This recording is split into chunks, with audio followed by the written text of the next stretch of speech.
Credit is said to be the lifeblood of business. It's no exaggeration to say that from time immemorial, credit has been lubricating the wheels of business. Whether it is material, finished goods, or money, the deficit units have been borrowing from the surplus generating units. The fast expansion of financial markets in the recent decades can to a large extent be attributed to the development of instruments of credit. The instruments like deposits, bonds, debentures, non-convertible debentures, convertible debentures, commercial paper, these are all different forms of credit available in the financial market. It's equally pertinent to point out here that the entire mechanism of lending and borrowing relies upon a good assessment of the credit worthiness of the borrower. Credit worthiness, in simple words, means willingness and capacity to repay, which of course depends on diverse financial and non-financial factors. It is for this reason that the assessment of credit worthiness of the borrower constitutes a time-taking, costly, and skilled assignment. While every saver might like to lend, he would also like to be assured of the safety of the principal amount and a reasonable rate of return. However, the collection, collation, and analysis of all the relevant financial and non-financial factors may not be feasible for him. It is here that the role of a professional credit rater comes in. The history of credit rating, if we see, it is almost 100 years. Names like Standard & Poor and Moody's are well known. In India, credit rating originated only in the second half of the last decade. Currently, we have credit rating agencies. The first rating agency is Credit Rating Information Services of India Limited, or what's briefly called CRISIL. The second is Investment Information and Credit Rating Agency of India, which is briefly called ICA. And the third is called CARE, which stands for Credit Analysis and Research Limited. Now that we have the three credit rating agencies in India operating for the last 2 to 7 years, you would like to know more about the activities they undertake, the rating they assign, the process they follow to assign these ratings, the methodology they follow for this, the uses these ratings have got for different beneficiaries. To answer these and related questions, we have with us three experts from credit rating field. We have Mr. P.K. Chaudhary, Mrs. Damayanti Verma, and Mr. Sandeep Nanda. Let's begin with the question, what is credit rating? I'll put it this way. As you rightly mentioned during your presentation, that capability and willingness to service debts as per terms of contract. In fact, credit rating is nothing but a current opinion expressed symbolically by some symbolic indicator about the capability and willingness to service the debts by the borrowers as per terms of contract specific to a particular debt instrument. What we try to achieve, we try to rank different debt instruments issued by different corporate borrowers in terms of their inherent credit quality. And these are expressed in terms of AAA, AA, and all those rating symbols. In telling us that what is credit rating, you have only talked about the debt instruments. So does it mean that you don't rate equities? Yeah, you're absolutely right. We don't rate equity, we rate only debt. In fact, we have a problem in rating of equity. When we are rating debt, what we are looking at is a certain stream of cash flows over the life of a particular debt instrument. In case of equity, maybe with reasonable certainty, we can predict cash flows over the life of a particular instrument, but we don't have the other side of the story. We don't know what amount would be the principal amount to be serviced, at what time. Equity is virtually perpetuity. We don't know what is the optimum rate of return, what dividend you should pay. So the mathematical model is not complete, and that's the reason we are not in a position to rate equity. But we can carry out some study of equity. It could be equity research and could be some opinion given on particular instrument, but that will not be credit rating. From what you tell us, Mr. Chaudhary, we realize that the crediting is focused on rating the debt instruments. No, is it that now we have Sandeep also with us? Would you, Sandeep, tell us that you all concentrate on rating a company? No, in fact, you are absolutely right in saying that do not rate a company, but only the instruments specific to a company. This is because in rating we are looking at debt servicing capability of a company, and this is critically dependent on the specific terms of an instrument. It would depend on the size of the instrument, the rate of interest, the repayment terms, etc. And hence we cannot really look at a rating of a company, but only of the instrument which that company raises. From what you say brings to another question, Mr. Chaudhary. Maybe you can enlighten us on that. Project appraisal is one which is done by most of the financial institutions now. Well, credit rating agencies do the credit rating. Now, what's the difference between this credit rating and project appraisal? Well, basically two differences. One is the objective, second is the process.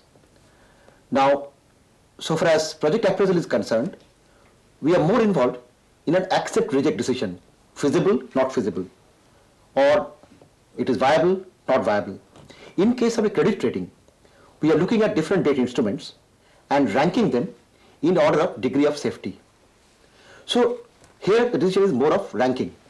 Some of the parameters are common and identical, but the process, the objective and the thrust, these are all different. Well, I think there is a need to elaborate on one aspect, and that is the uses of this credit rating. Would you please elaborate telling us what are the uses of credit rating? Well, the most common, rather the most important use of credit rating all over the world is by the regulator for investor protection. There is a gatekeeper function of credit rating when they stipulate that unless a particular debt instrument is rated at a level, they don't allow it to be issued in the market.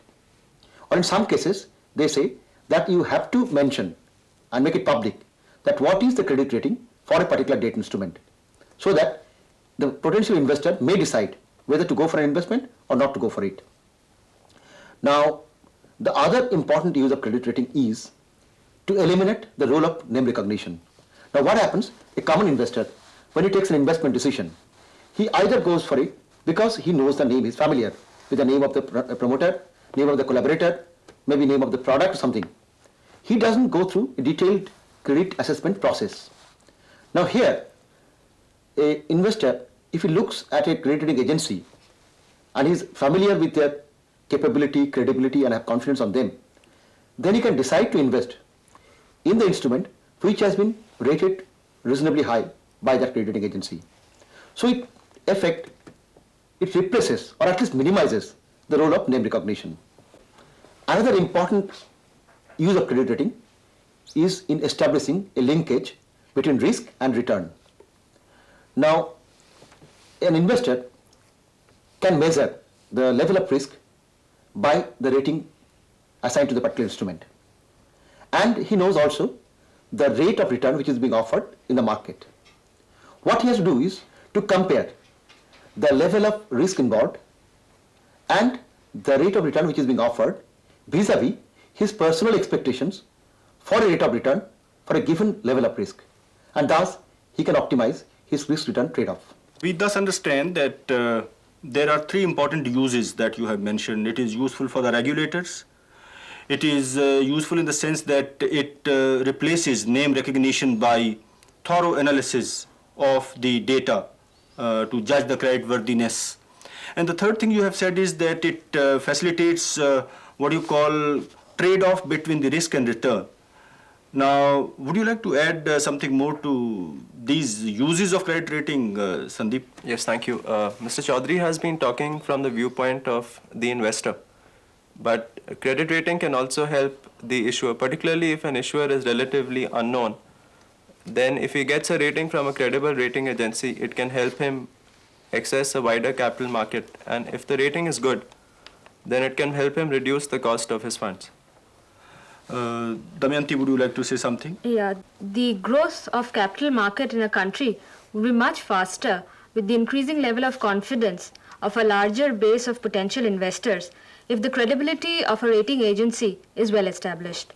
From here, I like to take you to the other question, and that is that while you were defining credit rating, you had mentioned that it is a symbolic indicator. No?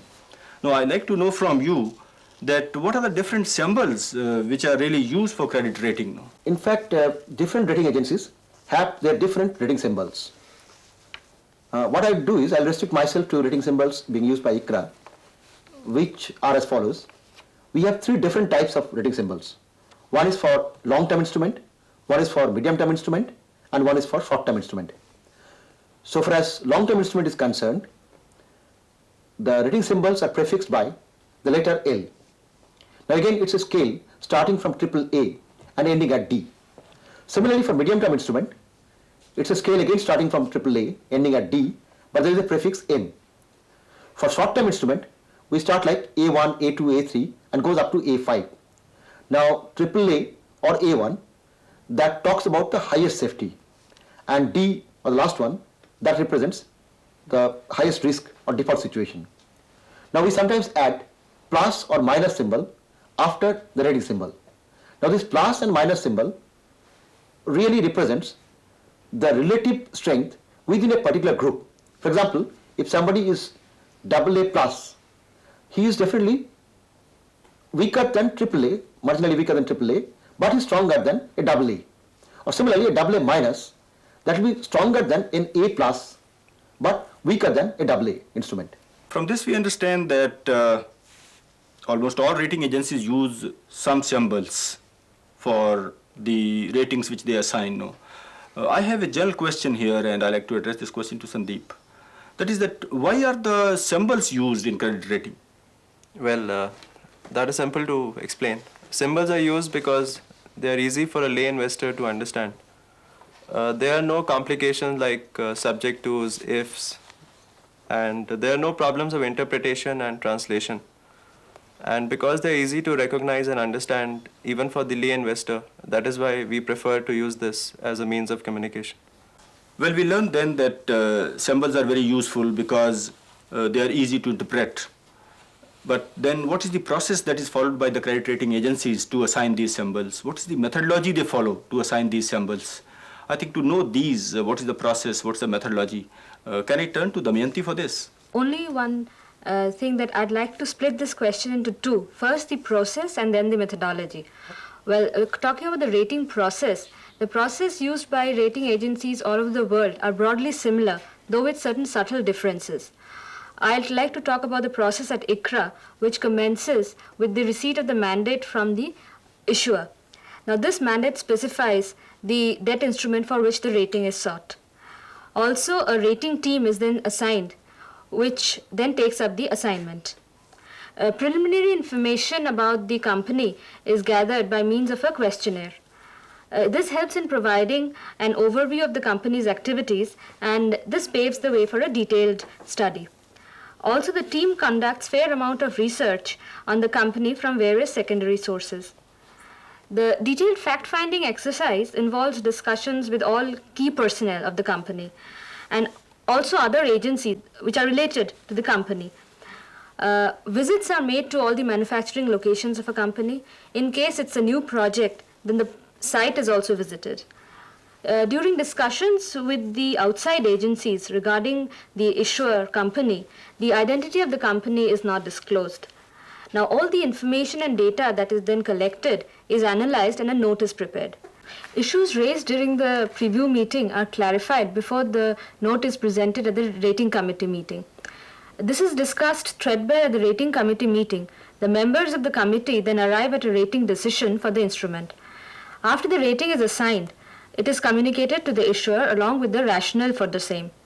If an issuer desires, it is given an opportunity for representation where it submits further information or clarification regarding the key issues. The issues are again deliberated upon and a rating decision is made. A rating is made public only when the issuer accepts it.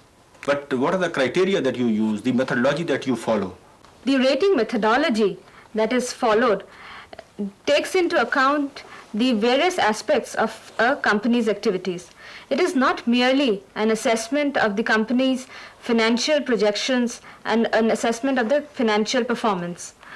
The industry to which the company belongs is analyzed to ascertain the risks involved in operating in that particular industry. The growth prospects, extent of regulation, government policies, the industry's dependence on technology changes, these are studied to gain an in-depth understanding of the industry. This then leads to the analysis of the market position of the company's products in terms of their price, brand strengths, market shares, distribution setup, etc. In case of a diversified company, the market position for each of the products and the industry to which they belong are studied in detail.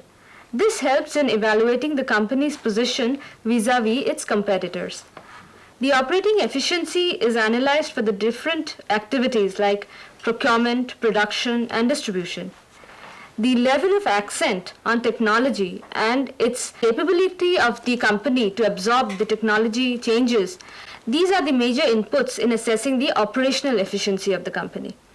The accounting policies followed by the company are studied in detail, and financial statements are adjusted for non-standard accounting practices.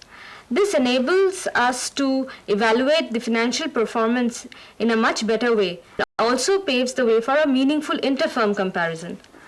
Financial flexibility tries to identify the company's ability to access the various sources of funds open to it in case of a financial stress. Now, all the above analysis finally helps us in arriving at the future cash flow adequacy of the firm in terms of its debt servicing obligations and other types of obligations. Cash flow adequacy also takes into account the inherent protective factors that are there with the company. A few sensitivity analyses are also carried out by altering certain major parameters which affect the financial health of the company. Now, this helps to gain an understanding of the company's position in the event of unfavorable circumstances. Management evaluation forms a key input in understanding the company's operations. Apart from assessing the top management's focus, goals, objectives, succession planning, delegation, the organizational structure and systems are also looked into. Meetings are held with top management, including all business unit and departmental heads. Well, thus you would appreciate that the ICRA rating process is not just an evaluation of the financial aspects, but it is an evaluation and analysis of the entire range of activities of the company. The task is divided into several categories, and this ensures that all the salient issues are looked into. Depending upon each individual concern, there might be certain special issues which merit more study and consideration. This wealth of information that is gathered, this is done from three main sources. These are the company personnel and also information gathered from the visits to manufacturing locations and site. Secondly, from the agencies that have a relation with the company, for example, bankers, appraisers, auditors, competitors, consumers, dealers, etc. And thirdly, from in-house and bought-out research. The criteria that you use, I think we understand, are really broad-based. You cover financial, non-financial, you cover quantitative, you cover qualitative, you cover at the level of the industry, you cover at the level of the firm or unit, and even the government policies as they affect the industry and the unit. Definitely a very rigorous process, and I would say fairly structured methodology that you adopt. After hearing about the methodology, about the credit rating methodology that is followed in ICRA, I'd like to know from you, Sandeep, that how does this methodology compare with the methodology of credit rating followed in some, say, foreign credit rating agencies, say S&P kind of thing? No? Yes. In fact, many people have asked this question, and the rating process, as explained by Damayanti, is essentially similar to that which is followed by reputed international agencies abroad, like Standard & Poor and Moody's. Of course, there are differences because of differences in accounting or legal or regulatory concerns, but it is constantly our endeavor during our rating process to ensure transparency and credibility. We have heard about the credibility, which is the in thing in credit rating. Now, I believe the credibility will depend on the independence and objectivity of the whole process of credit rating. Would you, Mr. Chaudhary, tell us how the credit rating agencies ensure that? Credibility is one of the most important asset, rather the most valuable asset for a credit rating agency. If you look at the literature of Standard & Poor, you'll find that they're giving so much importance to credibility that they say that if the credibility ceases to exist in case of a rating agency, the rating agency itself ceases to exist. Now there are quite a few inputs for ensuring credibility. Two of them you already mentioned, that is independence and objectivity. I'll add a third dimension to that is consistency. Another important aspect of independence is avoiding conflict of interest. A rating agency should not get involved in any business where there is a possibility of conflict of interest. It should not get engaged in the business of merchant banking, underwriting, portfolio manager. It should not get involved in recommending, buying, selling or holding of instruments. There are many other ways through which independence could be ensured. One question that I like to now address to Sandeep is that how long is this rating which is assigned by these rating agencies, and maybe ICRA as an example you could take, are valid? No? As you would have seen from the discussion on methodology, ratings evaluate the capability of the issuer to service his debt over the life of the instrument. Now, the life of the instrument could be anywhere up to several years, depending on whether it's a longer term instrument or not. It is possible for a variety of reasons that performance in the future could be better or worse than the original expectations of the rating agency. Hence, all ratings which have been accepted by issuers are kept under surveillance. New economic and financial developments, industry trends, and company performance releases are reviewed regularly apart from a formal annual review. As a result of the surveillance process, it sometimes becomes apparent that changing conditions require a reconsideration of the outstanding debt rating. Consequently, ratings may be upgraded, downgraded, or retained as warranted. Therefore, it is not possible to indicate a fixed period of validity of a rating. Now, do you think that the same instrument can have two different rating if done by two different agencies? No? Well, that is very much possible. And since rating is a matter of opinion of certain individuals, it is possible that for a particular instrument, ratings of two different agencies differ. But also it has been observed that the difference is not much. Mr. Chaudhary, you tell us that what is the acceptability of this concept of credit rating now, say at the end of 5 to 7 years that we have the experience in this country? Within this short period, a tremendous amount of awareness has been created. A few years back, people were not very concerned, particularly the issuers were not very concerned about what sort of rating they are getting for what instrument. They thought it's one more formality and has to be complied with as fast as possible. Things are different now. Now the same issuers are very concerned about the rating, and for every notch they try to understand, argue with rating agencies that what is rational, what is justification, and then there are a lot of information are exchanged so that they can get the rating they deserve. That is so far as the issuers are concerned. Even certain banks, institutions, mutual funds, they are nowadays insisting on credit rating. For financial services companies, some of the institutions and banks, they have introduced differential rate of interest scheme under which the highly rated companies are given access to fund at a cheaper rate, and the rate goes up once the rating goes down.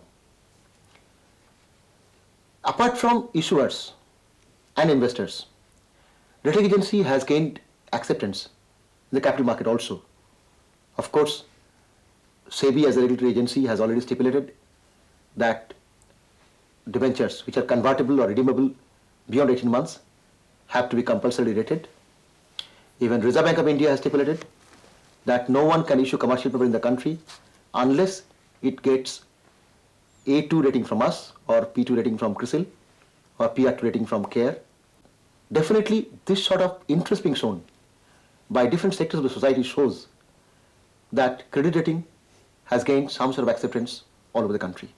Well, thank you very much, friends, for being with us. and sharing very useful and interesting information about this upcoming concept of credit rating. So friends, we learned that credit rating is a process of rating debt instruments being issued by different borrowers, which include manufacturing companies, financial service companies, and public utilities. Credit rating covers debentures, preference shares, fixed deposits, and commercial paper. It does not cover equities and the companies. We also learned that the process of credit rating is quite rigorous, time-taking, and requires well-honed skills and experience. It involves detailed research and analysis of the financial and non-financial factors which influence the debt-paying capacity of the borrower. I may add here that though in our discussion we have talked about the process and methodology of credit rating followed in ICRA, but indeed the approach and the criteria used for credit rating by agencies all over the world are similar. They may use different letters for giving rating symbols, but the symbols and scales used by them are broadly similar. Another point which has clearly emerged in our discussion is that credit rating is useful not only for investors but also for issuers and regulators. While investors benefit in terms of risk-return assessment of each of the debt instrument, issuers get access to wider investor base as name recognition is substituted by objective credit assessment. Before closing, I may say that credit rating services hold vast scope in India, provided they further add and strengthen their information services and equity research services in addition to their present activity of debt rating.